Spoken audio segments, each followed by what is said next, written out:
Custom अफसरान के खिलाफ करप्शन और स्मगलिंग में मुबैना सहूलतकारी के मुकदमे में अहम पेशरफ्त सामने आ गई है।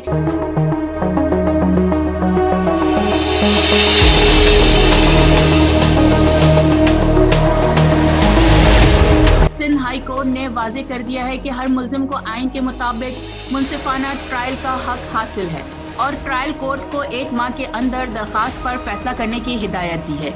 सिंध हाई कोर्ट में कस्टम अफसरान के खिलाफ करप्शन स्मगलिंग में मुबैना सहूलतकारी से मुतालिक मुकदमे की समाअत हुई। दौरान समाअत अदालत ने मुतल्लिका फरीकीन के दलाइल सुने और करार दिया कि हर मुल्जिम को आइन के तहत मुनसिफाना ट्रायल का बुनियादी हक हासिल है, जिसे हर सूरत यकीनी बनाना चाहिए। मुकदमे में कस्टम अफसर हाफिज मोहम्मद यूनुस ने मौक़िफ़ इख्तियार किया कि इनकी बरियत की दरख्वास्त पर तवील अरसे से समाअत नहीं हो रही, जिसके बाद उन्होंने सिंध हाई कोर्ट से रुजू किया। अदालत ने दरख्वास्त पर फैसला देते हुए वफाकी एंटी करप्शन अदालत को हिदायत की कि तमाम मुतल्लिका फरीकीन को मुकम्मल मौका फराहम किया जाए और बरियत की दरख्वास्त पर 1 माह के अंदर कानून के मुताबिक फैसला किया जाए। अदालत ने अपने रिमार्क्स में कहा कि इंसाफ सिर्फ होना ही नहीं चाहिए बल्कि होता हुआ नजर भी आना चाहिए और हर मुकदमे का फैसला शफाफ और मुनसिफाना अंदाज में होना चाहिए।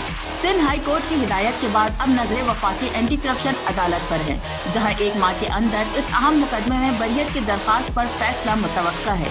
ये केस इस बात की भी याद दहानी कराता है कि करप्शन और स्मगलिंग जैसे हसास मुकदमात इंसाफ के तकाजे पूरे करना और तमाम फरीकीन को बराबर का कानूनी हक देना अदालती निज़ाम की बुनियादी जिम्मेदारी है।